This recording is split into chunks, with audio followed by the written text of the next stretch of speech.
All right, I'm here with Chimene Hawes.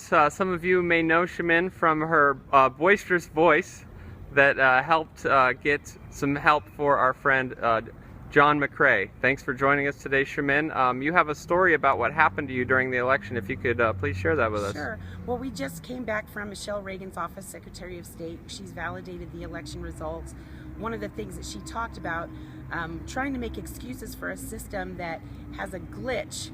Whereas if someone goes to try to update their address, even if they have previously had a party declared, it will default to no party undeclared. So what happened to me is I had to move in the middle of March after the February 22nd deadline to get re-registered and get ready for the vote. So I called Chris Fleischman from the Bernie campaign office and asked him what I should do. He called the recorder's office and advised me to go down there in person, update my address, and vote early at the same time. So I went down to downtown Phoenix, parked the car, put 20 minutes in the meter, and that's how I know how long I was in there. Right. There was no one waiting at the window, so it's not like I had to wait.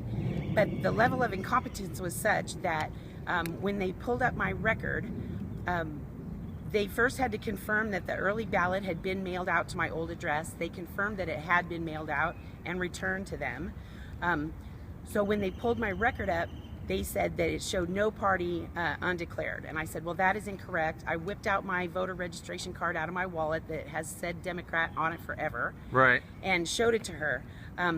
So even then, this initial person that I was talking to could not get the computer to print out a Dem ballot. She had to call in her supervisor, and 30 minutes later, I finally was able to get them to print out a Democratic ballot for me, and I was able to vote for Bernie. So when you showed up, were you registered as a Democrat, or what did your status say when you showed up? Well, that's what I'm saying. When they pulled my record up Right. to find that my ballot had been returned, Right. She had to call someone else. She didn't pull that up in her computer. She had to call someone else to see if my ballot had been returned. And you would think maybe she'd be able to do that on her own, right? It's a very whack system. That's all I know. Yeah. So essentially, when she went to pull up my my records to update my address and print out my ballot, Right. it defaulted to no party undeclared. And when she tried to get the Democratic ballot to print out, she apparently had some problems getting that done. Wow. And had to get her supervisor over to assist, and it took 30 minutes to finally get a ballot printed out. Unbelievable. So what do you think about what just happened with Michelle Reagan signing those results? She's trying to make out like this is a glitch in the system. I disagree 100%. I think it's programmed into the system that way, specifically to disenfranchise people that are already on the PEVL permanent early voting list and are already registered for a specific party, because they know that independents and undeclared voters are disenfranchised in this state. We're not allowed to vote. Right. So of course they designed their system to default to that. And she's trying to make out like it's not her fault because she doesn't run the Service Arizona website. They contract that out. So once again, she's shuffling the responsibility off. They're all Right. doing that. But the system overall is complicit in suppressing the vote here in Arizona. There's no doubt about it.